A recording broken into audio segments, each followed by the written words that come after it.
To the point programme में आपका स्वागत है। आज का विषय है बिम्स्टेक पोर्ट्स कॉन्क्लेव 2025। चलिए सबसे पहले देखते हैं कि ये पूरा टॉपिक चर्चा में क्यों है।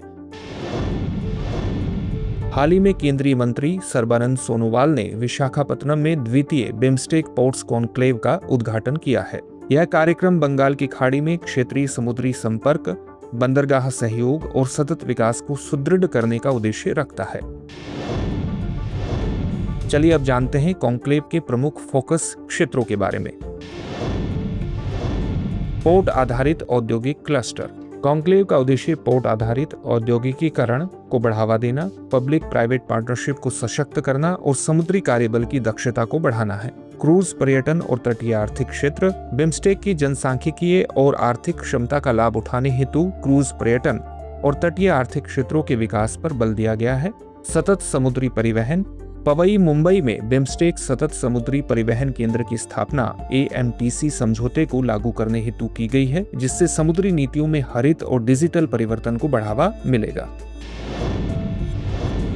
आइए अब जानते हैं बिम्स्टेक के बारे में। यह एक क्षेत्रीय संगठन है जो बंगाल की खाड़ी के चारों ओर स्थित देशों को आर्थिक विकास, व्यापार और परिवहन, ऊर्जा तथा आतंकवाद रोधी जैसे क्षेत्रों में सहयोग हेतु जोड़ता है। इसकी स्थापना 6 जून 1997 को बैंकॉक घोषणा पर हस्ताक्षर के साथ हुई थी। प्रारंभ में यह संगठन 4 देशों यानी बांग्लादेश, भारत, श्रीलंका और थाईलैंड के साथ बिस्टेक के रूप में शुरू हुआ था। 1997 में म्यांमार के शामिल होने के बाद इसका नाम बिम्स्टेक रख दिया गया। 2004 में नेपाल और भूटान के शामिल होने के बाद इसे bay of Bengal initiative for multi sectoral technical and economic cooperation यानी बिम्स्टेक नाम मिला। इसका उद्देश्य सदस्य देशों के बीच संबंधों को मजबूत करना और आर्थिक विकास को बढ़ावा देना है। वर्तमान सदस्य देश में बांग्लादेश, भूटान, भारत, म्यांमार, नेपाल, श्रीलंका और थाईलैंड शामिल हैं। इसका सचिवालय ढाका यानी बांग्लादेश में स्थित है।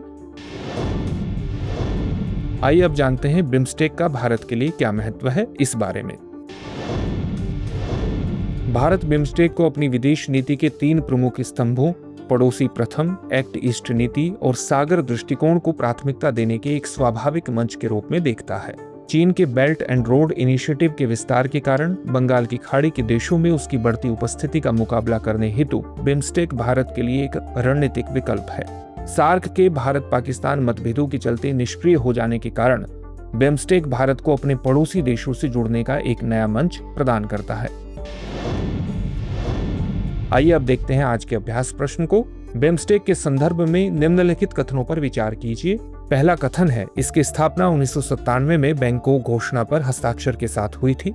दूसरा कथन है, बिम्स्टेक सचिवालय काठमांडू यानी नेपाल में स्थित है। उपर्युक्त में से कौन सा या से कथन सही है या है? आपके सामने ऑप्शन है, केवल 1, केवल 2, 1 और 2 दोनों, न तो 1 और न ही 2। इस प्रश्न का उत्तर आप हमें कमेंट बॉक्स में कमेंट करके जरूर दीजिए। धन्यवाद।